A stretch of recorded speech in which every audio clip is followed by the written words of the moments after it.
Alex Melikishvili is a senior analyst with IHS Country Risk Analysis and Forecasting's Commonwealth of Independent States team. He joins me now from Paris. So talk to us about the significance of this visit by Merkel, as well as the timing of it. Thank you for having me. So this visit is very important because it marks essentially a response by the German government to the pressure from the United States.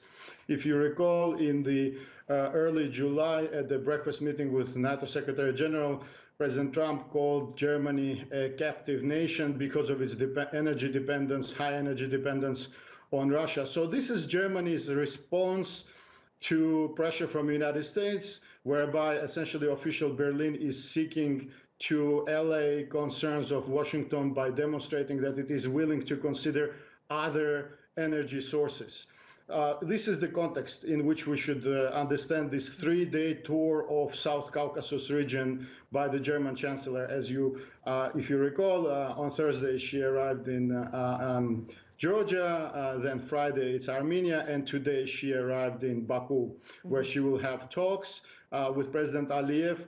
And the idea is basically, if you look at the calculated leaks by the German government officials that appeared in both Reuters stories and in Financial Times, the idea is to essentially look at the possibility of Turkmen gas and Iranian gas joining the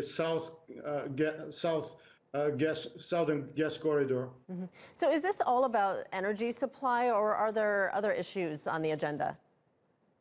By and large, this is going to be about energy. Other issues on the agenda, of course, Chancellor is going to make a point of raising human rights issue. She always does with President Aliyev, and actually as a gesture of goodwill, not long before her arrival on 13th of August, Azeri authorities released one of the prominent opposition leaders as a sign of goodwill.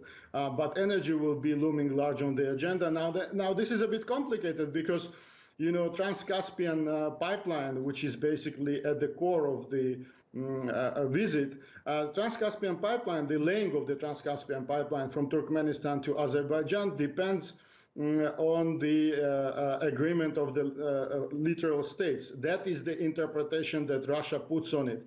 I'd like to remind you that on 12th of August in the Kazakh seaport of Aktau, the 5 littoral states agreed. They signed a Caspian basically convention. However, this convention contains provisions that allow other littoral states to interpret it in such a way as to delay the construction of the pipeline. All right, we're going to have to leave it there. Alex Melikishvili, thank you for joining us today. Thank you for